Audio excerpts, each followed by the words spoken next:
So, I mean, that is like that story alone of how you got published in the New York Times is like the comeback story. Like your camera broke and then all these other things happen and now you're here.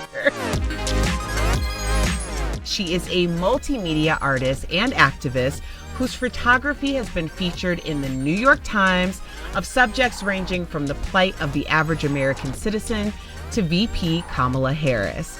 Mastermind of the self-publication photographic book series and advocate of the SMART Project Creative Youth After School program, this creator stops at nothing to help others and change the world in a positive way by using her creative skills. She's Nitashia Johnson, and she's joining us today on Comeback with Erica Cobb. Thank you so much. That was such a great introduction. It made me almost cry, seriously.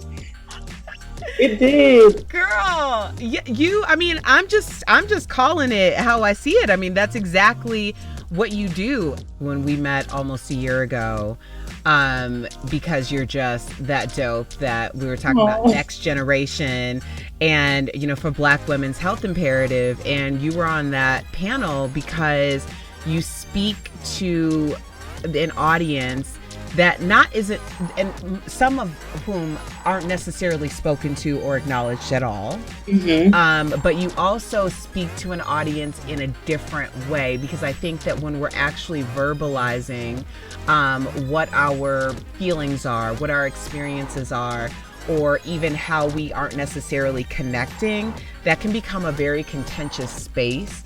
But when you do it the way that you do it, it creates more, it creates a calmer space for people. So let's talk about the self-publication, because I have my copy here. First of all, this is, I first thought Vogue, because the way that you have done this is remarkable. It's such a high quality publication with so many amazing stories. So how did you come to the self-publication?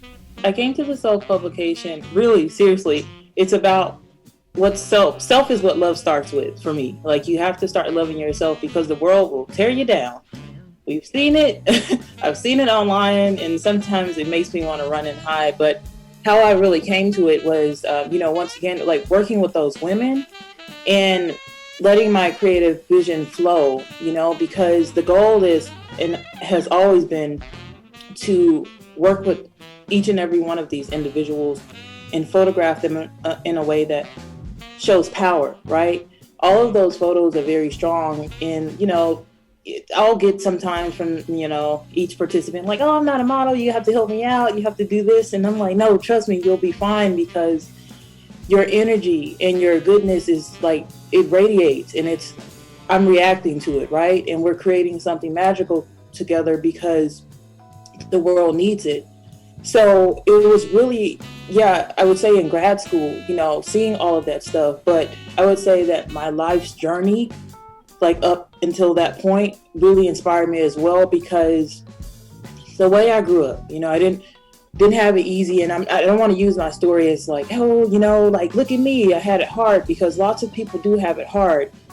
But I did go through a lot of things during my youth that really helped open my eyes to see, like, okay, this world isn't as easy as it's painted out to be. It's a little bit difficult. And the youth are very important. We have to protect them. There was a lot of points in my youth that, people took advantage, and it's not okay. But I'm happy that I had good people in my life, positive people who poured out that positive energy, right? They believed in me, and because of them, they helped water a seed that was planted in me so that I can grow strong enough to help other people. And the self-publication, I could say, like, I was seeing all of that stuff, but seriously, I think it was all the good people that supported me throughout my life that built me up strong enough so that way I can produce good art to put a positive image on our community, seriously. And I love it. I've met a lot of great people. They're amazing people, and I love them. They're really, really great. And all of the work that they do is it's really motivating. It keeps me going. Well, not only is the self-publication your, brainchild and your passion, but also you have the SMART project. So let us know about the SMART project, because I find it just incredibly impressive. I was like, the self-publication was dope, but then I'm like, okay, but then there's a SMART project. So tell us what that's about. Okay, so, oh my gosh, so I love teaching. I love the little people. They're so amazing. And trust me, I've taught all grade levels, and I have a few gray hairs now. I'm just gonna say that much, but in a good way, because children will really challenge you to be the best that you can be, and they're very honest, right? And my goal is always to respect them, because their voices really will carry this world to a better place. As long as we support them, we can really make a difference in their lives and on this planet. But the SMART Project is a creative after-school program that I created, and I actually work with a few other girls on it now, that really was created to build a foundation for young artists who have limited resources. What do the students do during the SMART Project? So they get to work on cool creative projects, and I'm big on the planet Earth, so they'll do work that's centered around saving our planet in the 2D design class. And we're still new we are a startup, but we have a photography course. We have a creative writing mental health course for students.